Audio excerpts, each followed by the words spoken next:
Chapter 1. A Letter for Adam. One day a postman came to my village. The postman brought me a letter from my son, Saul. "Is your name Adam?" the postman asked. "Yes," I said. "I have got a letter for you." The postman read the envelope. "Adam of the village of Minta." "A letter for me. Who is it from?" I asked. The postman looked at the envelope again. "From Saul," he said.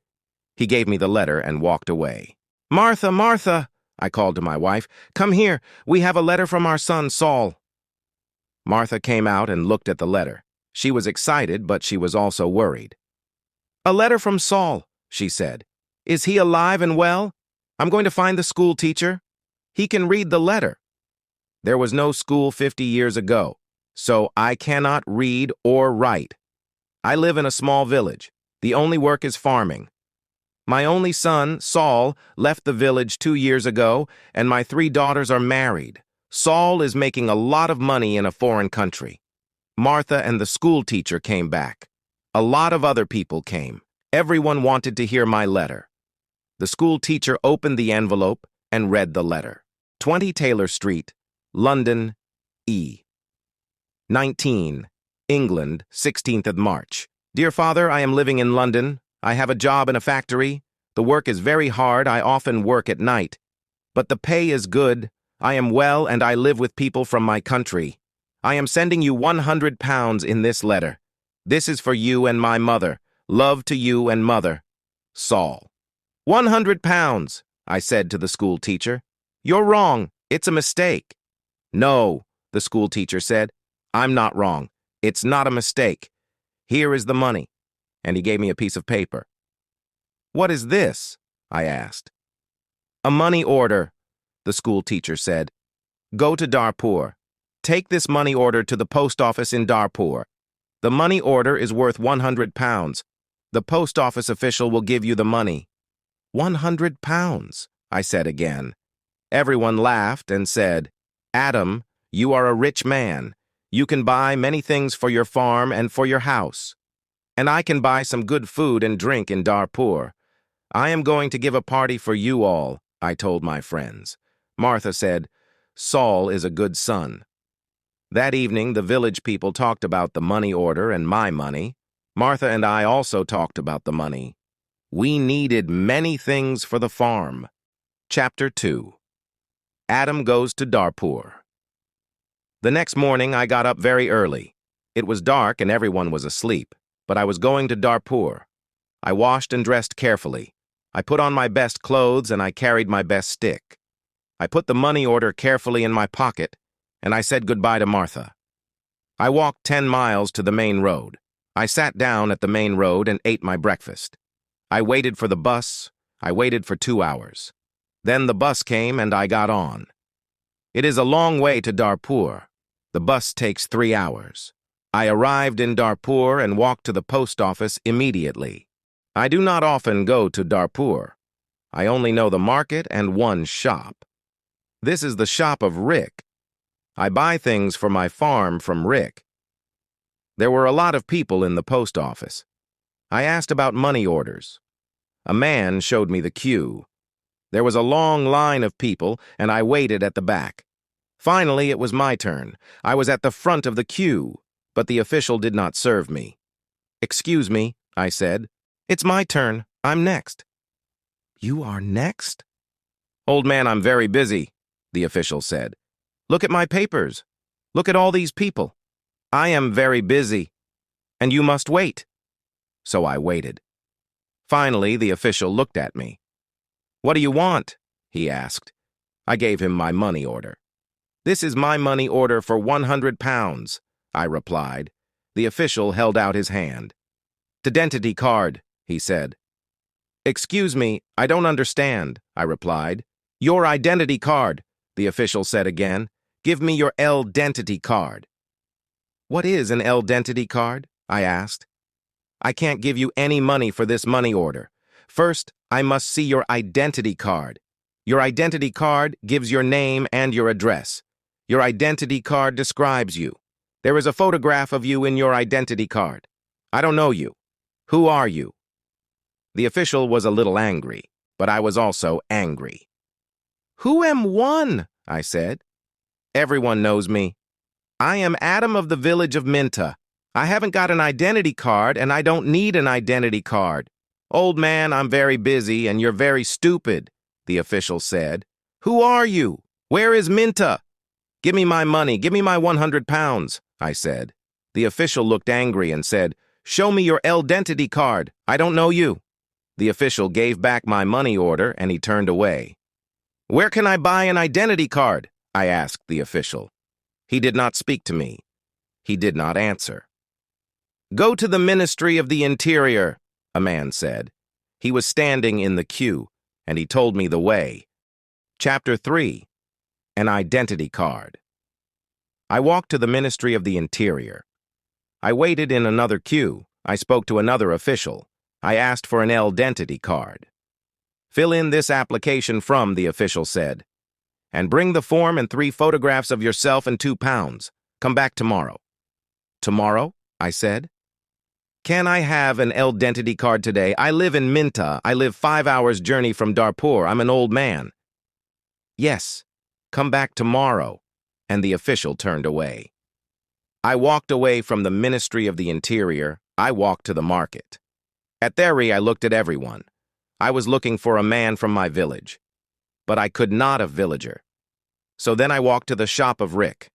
I spoke to Rick. "I want an identity card," I told him, "but I need 3 photographs of myself." "I see. You need some photographs." And he showed me the way to a photographer. I found the house. The photographer was asleep, but he came to me quickly. The man's clothes were dirty, and he looked tired. "I need an identity card," I said. Want 3 photographs of myself." "Yes, you want 3 photographs of yourself," the photographer replied, "and I take very good photographs. Come and see my camera." I found the house. The photographer was asleep, but he came to me quickly. The man's clothes were dirty, and he looked tired. "I need an identity card," I said. "I want 3 photographs of myself." "Yes, you want 3 photographs of yourself," the photographer replied, "and I take very good photographs. Come and see my camera." We walked into his room. In the middle of the room was a large camera. "This is the best camera in Darpur. This camera is very, very good," the photographer said proudly. "I've never seen a camera," I said. "I don't know about cameras. Hurry up and take a photograph of me." "Please do not hurry me, old man," the photographer said. "I am an artist." And he gave me a mirror and a comb.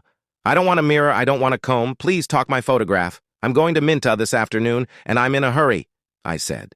"Yes," he said. "But first, the price. This is the best camera in Darpur, and I'm the best photographer. 3 photographs will cost you 2 pounds 50. 2 pounds 50. And I laughed. 2 pounds 50, and pay me now, please," the photographer answered. I did not know the price of photographs. What could I do? Then the photographer said, "You are an old man. For you, the price is 2 pounds. So I gave him the money, and he took the photographs. "Come back tomorrow morning," he said. "I want my 3 photographs now, immediately," I said. "Don't be stupid," the photographer said. "Photographs take 24 hours. Come back tomorrow." What could I do? So I said, "Yes, tomorrow morning." "Good," said the photographer. "Now go. I have a lot of work. I'm very busy." I went back to the bus station. I sat on the bus for 3 hours. I walked 10 miles back to my village. It was nighttime, and I was very tired. Martha and my friends were waiting for me. "Where is the money?" Martha asked. "I have no money. I cannot change the money order. First, I must an identity card." And I told Martha everything. "Tomorrow I am going to Darpur again," I said. Then I did not talk again. I was very tired, and it was late at night. I lay on my bed and I slept. Chapter 4. Photographs. I woke up late the next morning. The sun was already high. I did not walk to the main road and catch a bus. All the buses go to Darpur early in the morning, so I stayed at home on Wednesday. I was still very, very tired. I rested and talked to the villagers about the money order. I told them about the identity card and the photographer. The school teacher said, yes, the official is correct. In a post office, you always show your identity card. The school teacher filled in my application for an identity card. Application for identity card name, Adam Jamay. Address, Village of Minta. Age, 72 years. Place of birth, Village of Minta. Occupation, farmer. Color of eyes, brown. On Thursday, I traveled to Darpur again. I walked to the main road and I caught a bus. In Darpur, I walked to the house of the photographer. I knocked on the door of the house. No one came to the door. I knocked again loudly with my stick. A woman opened the door. "Who are you? What do you want?" she asked. "Can I have my photographs, please?" I said. "Your photographs? I have no photographs," the woman replied. "I came here on Tuesday. Where is the photographs?" I asked. "He's out. He's not here." And the woman closed the door. I shouted at her, "I'm waiting here for him." After a long time, the photographer came back. He looked tired and he smelt of beer. "Give me my photographs," I said. "I have waited a long time for you." The photographer looked at me and said, "I don't know you, old man. What photographer are you talking about?" "My 3 photographs for my identity card. I paid you £2 for them on Tuesday. Give me my photographs immediately or my money." "Your photographs? Your money? What are you talking about?" the photographer said. "Show me the paper. Show me the receipt for your—" "My receipt?" I asked. "Yes. Where is your receipt?" the photographer asked. "You didn't give me a receipt," I shouted. "Give me my photographer or my money immediately." And I hit the photographer hard with my stick. I am old, but still strong. The photographer fell on the ground. He shouted, "Help! Help! This old man is killing me!" And I hit him hard again. Lots of people ran out of their houses. I hit the photographer again, and 2 men held me. I could not get away from the 2 men. The photographer was very angry, and I was very angry. Lots of people were shouting. Then a policeman came. The photographer shouted to the policeman, "This old man hit me 3 times with his stick. He's a thief and a murderer. He wants my money." The policeman held my arm and said, "Come with me to the police station." I did not say anything. We walked to the police station. At the police station, the policeman asked me, "Did you hit that man 3 times?" "Yes," I said. "He didn't give me my photographs." "Show me your identity card," said the policeman. "I am Adam of Minta Village," I replied, "and I haven't got an identity card." "Old man," said the policeman, "go back to your village. Don't come here and fight. Keep out of Darpur." And he pushed me into the street. I went back to my village. I was tired and angry. Chapter 5. Adam changes his money order. Next day, I told my story to all the villagers. The villagers were angry. Martha was very unhappy. She said, "Saul is working very hard. He is sending money and we can't have the money. What are we going to do?" I did not know. Then in the evening, the school teacher came to my house again. "Adam, perhaps I can, Sheth." "Mister," I said, "who is help ye?" The school teacher said, "Here is a letter to Mr. He's an important man in Darpur and he's a friend of my wife's cousin," replied the school teacher. "This letter is to Mr. Sheth.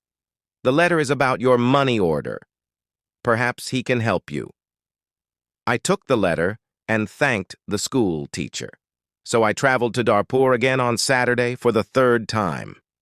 After a long time, I found Mr. Sheth's house. The door was opened by a tall man.